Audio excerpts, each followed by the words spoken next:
the Canadian diplomats and saying, don't mind him, he's just popping off, that's just election era rhetoric, doesn't mean anything. Presidential candidate Barack Obama was publicly criticizing the North American Free Trade Agreement in a bid for votes, but privately telling Canadian officials not to worry about it. He said that he was going to bring us peace in the Middle East. He said that he was going to bring us transparency and a balanced economy. He said that he was going to not have lobbyists. He said he was going to clean up government. He said he was going to work for the environment. And point by point by point, within the first month of his inauguration, he has lied and deceived and cheated the American people. The people of the United States and the world were filled with hope that Obama was the real deal when in his first week in office he signed an executive order supposedly closing Guantanamo Bay and other secret prisons. Then the press actually had a chance to read the executive order and were shocked to find that the executive order only said that Obama was thinking about closing Guantanamo in a year. But worst of all, the executive order continued the practice of rendition, which the LA Times called secret abductions. They don't know. They think that he's signed off immediately on closing Guantanamo, but he's allowing prisoners now to be taken to foreign countries and not knowing where they're sending them and to be tortured in foreign countries. They don't know that they kept that provision in there. Obama is now continuing the practice of secret arrest, secret prisons, and most importantly, indefinite detention without trial. When a British High Court said that it was preparing to release secret British and U.S. torture orders that prove that the Bush administration was ordering personnel to systematically abuse detainees, Barack Obama threatened to cut off all U.S. intelligence ties to England. To add insult to injury, he stated that the program was important to national security, not only endorsing Bush's crimes, but continuing them. Obama voted for a reinstatement of the Patriot Act. And by his early deeds already, again, as we saw with the issues of retention, he's willing to send people that have been charged with nothing to be tortured to so-called get the truth out of them.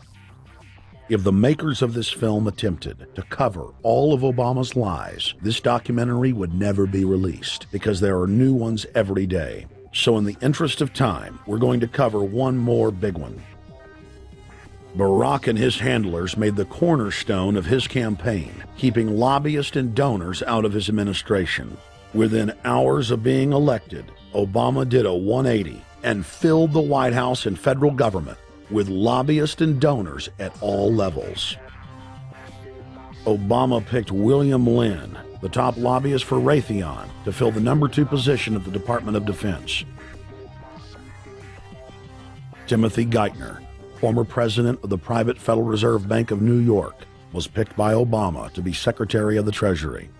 Geithner promptly crammed the Treasury Department full of lobbyists, like his chief of staff, Mark Patterson, formerly the top lobbyist at Goldman Sachs.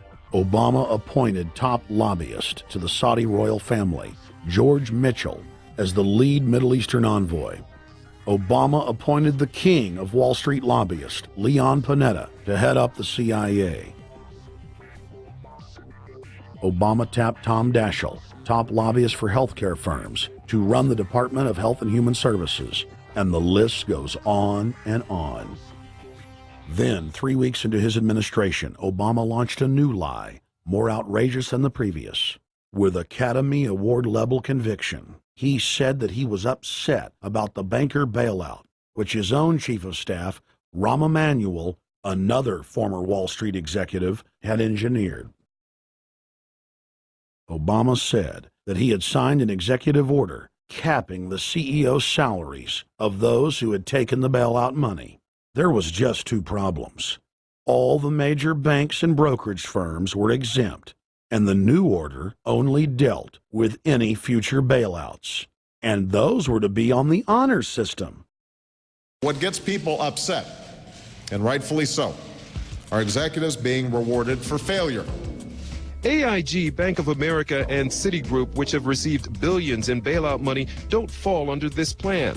Only banks negotiating future agreements with the government will be restricted. But this appears to be built on an honor system, and White House Press Secretary Robert Gibbs had a hard time explaining how enforcement would work. Well, let me get, I will get clarification from Treasury on that. Generally speaking, this is already the biggest liar and the biggest disappointment that we've seen in recent history. And again, qualitatively beyond the rather low standards set by Bush the Elder and Clinton in terms of delivering on promises. Bottom line, Obama is a fantastic actor and an even better liar. His track record is clear. He has done the opposite of everything he told the people he would do. They'll make up one lie after another. And if you believe these people, knock yourself out. I don't believe a word they say. Within 1 month of the passage of the first banker bailout bill, the press reported that over $5 trillion had just disappeared out of the U.S. Treasury. By December, the amount of money that had been stolen had reached $8.5 trillion. The leadership of both political parties circled the wagons and would not discuss where the money had gone. In the Fed! In the Fed! In the Fed! In the Fed! Informed Americans protested the private Federal Reserve System at all 38 of their regional governorship offices.